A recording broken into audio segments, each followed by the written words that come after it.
কুষ্টিয়া দৌলতপুর উপজেলায় ঘটে যাওয়া আলোচিত শামীম জাহাঙ্গীর ওরফে কালান্দার বাবার মরদেহ এসে পৌঁছায় বেলা ৩টার সময়।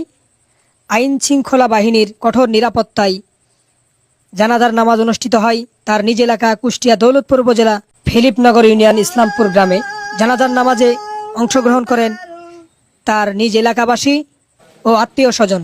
সে সময় দেখা যায় তার ভক্ত অনুরাগীদের ভিতরে কেউ উপস্থিত ছিলেন তার জানাজার নামাজে।